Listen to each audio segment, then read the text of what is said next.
Halo saudara-saudari yang terkasih di dalam Yesus Kristus. Saya Romo Effendi Kusuma Sunur, mau menjelaskan beberapa peralatan misa yang krusial yang sering kita lihat dan juga dipakai oleh imam di dalam sebuah ekaristi. Pertama-tama, yang paling krusial dulu. Nah, ini alat yang sering kali disebut sebagai piala, ya. Ini piala akan ada anggur di dalamnya dan juga air yang dicampurkan sedikit di dalamnya yang nanti akan dipakai saat konsekrasi dan menjadi darah Kristus. Selain piala, kita juga punya patena. Patena ini piring sebenarnya di masa yang lampau, tetapi di patena ini di ekaristi dipakai untuk meletakkan hosti, ya.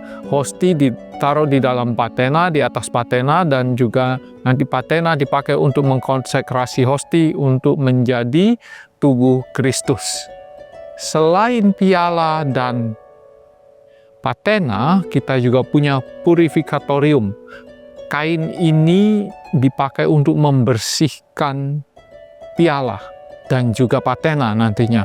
Juga biasanya dipakai oleh petugas liturgi untuk melindungi tangan mereka saat membawa peralatan liturgi. Misalnya sibori, nanti akan dijelaskan. Lalu ada pala, ya.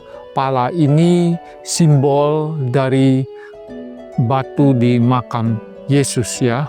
Jadi nanti diletakkan seperti ini. Piala, lalu purifikatorium, lalu patena, lalu pala sebagai simbol batu di makam Yesus itu yang juga mau menunjukkan sebagai penutup piala, sekaligus juga diletakkan di atas patena. Dan yang terakhir yang juga penting adalah corporale. Ini corporale, ya, kain segi 4, nah, ya, besar, dan diletakkan piala dan juga patena di atasnya seperti ini nantinya.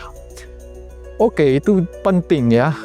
Sekarang kita pindah ke hal yang secondary tetapi tidak kalah krusialnya, yaitu tempat di mana anggur dan air akan diletakkan. Dan ini yang disebut sebagai ampul, di mana diletakkan anggur dan juga air. Nantinya akan dikonsekrasi. Kemudian kita juga melihat di dalam perayaan ekaristi ada yang disebut sebagai sibori. Biasanya para pelayan ekaristi akan membawa sibori ini dengan purifikatorium ada di tangannya, ya, seperti ini untuk melayani umat. Nah, sibori ini biasanya juga diletakkan di altar. Kalau umatnya jumlahnya banyak, lalu hosti-hosti akan diletakkan di dalam sibori ini untuk dikonsekrasi nantinya.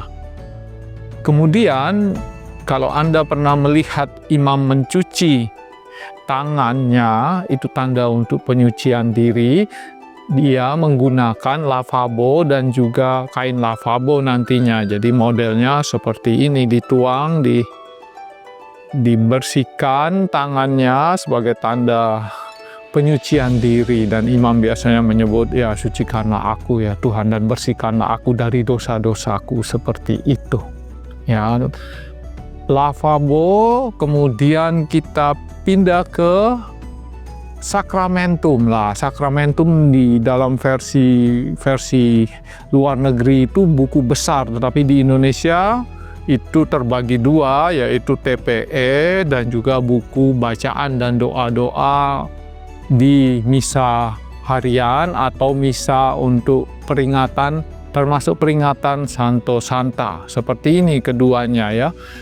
Sebenarnya bisa disebut sebagai sakramentum, gabungan kedua buku ini.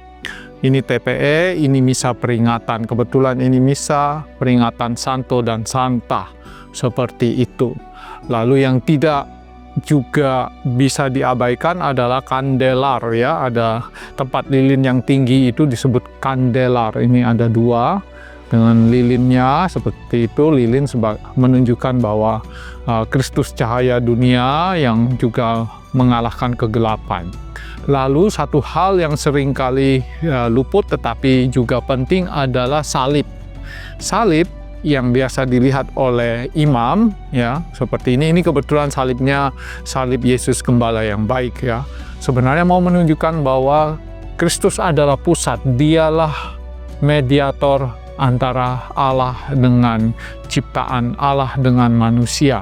Maka ketika imam merayakan Ekaristi, dia juga melihat Kristus sebagai sang mediator yang menyelamatkan, sebagai pusat Ekaristi itu sendiri.